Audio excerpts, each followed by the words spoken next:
السلام عليكم. هذا الفيديو غادي نهضروا فيه على المنتجات ديال الكيف الرسميه من طرف الشركات اللي هي عندها واحد لوتوريزاسيون من وكاله تقنين القنب الهندي.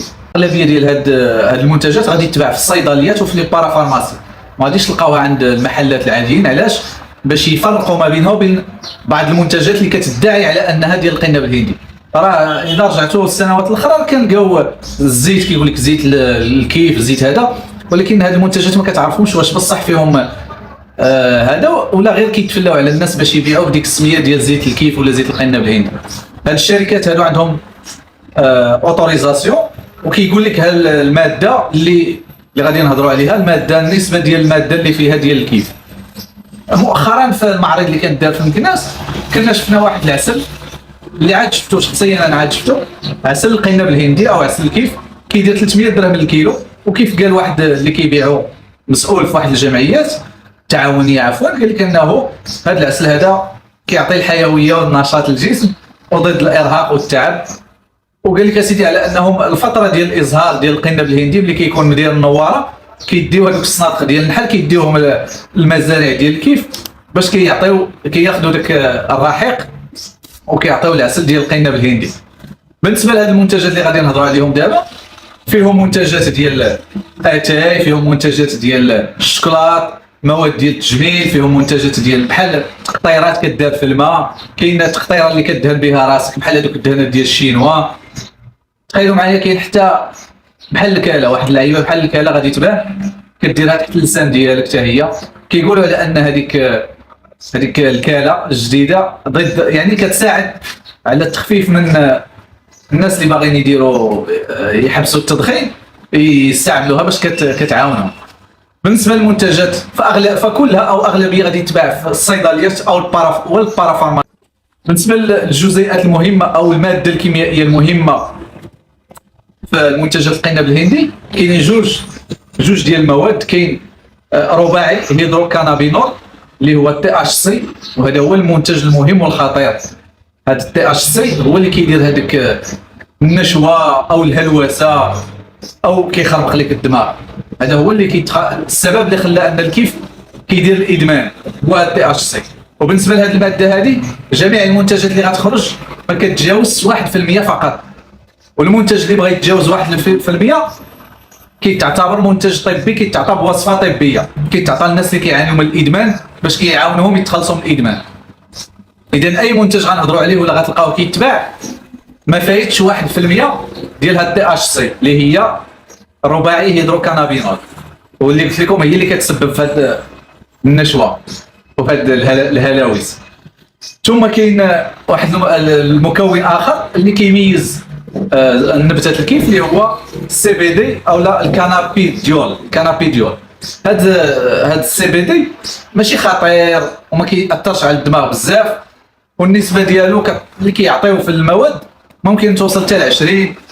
حاليا ممكن توصل حتى ل 20، رغم انهم تيقول لك انه ربما يسبب بعض الاثار الجانبيه بحال اجتفاف في الفم، بعض التجنجات في العضلات. وهي ماده ماشي خطيره بزاف، ولكن ما كاينش شي دراسات كتقول زعما النيفو ديال الخطوره ديالها والنيفو ديالها. اذا هذه هي الماده اللي كيلعبوا عليها هاد المصانع وهاد الشركات. اذا دابا غادي ندوزو للمنتجات. بالنسبه للمنتجات غادي يكون اتاي او لا غادي اتاي بالكيف او لا تيزان، بحال دوك الساشيات اللي كيداروا ديال ليبطون وديال لويز. هذوك الساشيات اللي كيتباعوا غيديروهم بحال دوك الساشيات.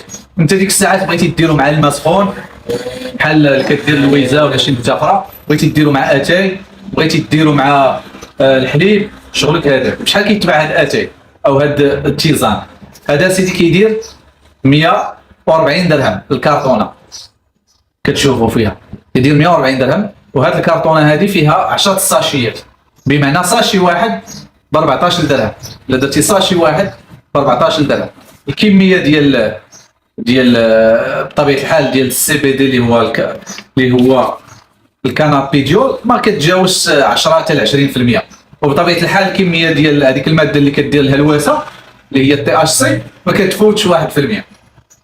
اذا تاثيره خفيف جدا، فقط كتسمى انك تشرب اتاي منغم بالكيف.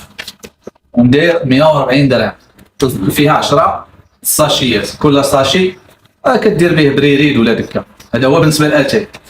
تيقولوا على ان هذا الاتاي هذا كيعطيك واحد الحيويه، كيعطيك كيفيد في الجهاز الهضمي، مزيان بالنسبه للقولون، زعما باش كتهضم مزيان. ايضا الناس اللي كيعانيوا من ارق، الناس اللي بغات ستريس، بغات شويه الهدوء، حسب داك المعلومات اللي كيقول.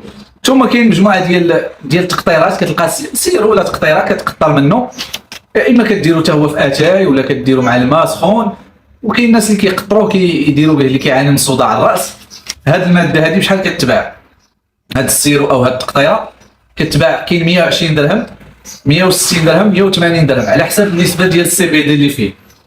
الا كانت فيه غير 5% 120 درهم، كانت فيه 160% كانت فيه 10% 160 درهم، كانت فيه 20% 180 درهم. وتيقولوا كيف قلت لكم حتى هو ضد العياء، ضد صداع الراس، تيقول ضد الشقيقه، كيسرح المصران، كيسرح المعده.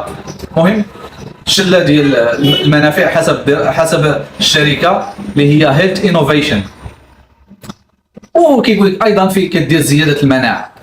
واحد السؤال اللي هو كيجيني في البال، واش هاد المنافع اللي فيه واش ناتجه عن دراسه، يعني دراسه سريريه؟ ما معنى دراسه سريريه؟ يعني غادي تجيب لي واحد 1000 ديال الناس ولا 100 وكتعطيهم هذا المنتج وكتدرس وكتشوف شحال ديال الناس اللي تاثروا ايجابا او سلبا وكدير واحد النسبه. هذه هي الدراسه السريريه. او لا فقط كلام يعني انشائي من اجل التسويق. هذا الشيء انا ما عرفوش، ما قديتش نوصل ليه، والله اعلم. ثم كاين واحد المنتوجات، واحد الشركه دات واحد المنتوجات سماتها كيف، كدير منتوجات فيها الشوكولات، فيها شوكولات بعده نكهات. واحد المنتج اللي جاني غريب هو بحال الكاله، واحد اقراص كديرهم تحت اللسان ديالك او الفم ديالك. الناس اللي كيديروا الكاله راه عارفين. وكتطلق لك ديك الماده اللي كتمشي في الجهاز العصبي ديالك، فيها شويه ديال هاد السي بي دي وفيها شويه ديال هاد التي اش سي. وكيقولوا على ان المنفعه ديالها ضد صداع الراس، كتعطيك شويه الحيويه، وقال لك كتعاونك على الاقلاع عن التدخين والاقلاع على الطابه وهذا بدون اثار جانبيه. اذا هذه من المنتجات الجديده اللي غادي نشوفوها، هي هاد الشمه كيف كيقولوا هذوك لي هوك، او لا كنقولوا ليها حنا الكاله. هذا منتوج جديد باقي لحد الان ما طرحوش الاثمنه ديالو، هو والشكلاط ما كاينش الاثمنه ديالو، ولكن مرتقب اننا في هذا الصيف، هذا صيف 2024 غادي نشوفوا هذه المنتجات كامله في لي فارماسي وفي لي بارافارماسي. هذا هو اللي كاين. والسؤال اللي بغيت نطرح عليكم، واش غادي تستعملوا نتوما هذه المنتجات، خصوصا هذا الاتاي او هذا لاتيزان ديال القنب الهندي؟ وما رايكم في هذه الاثمنه، خصوصا الاثمنه ديال الاتاي 140 درهم ل10 ديال الساشيات بمقدار 14 درهم الساشي. هذا هو اللي كاين. ما تنساوش تعطيونا الراي ديالكم، وشكرا والسلام عليكم.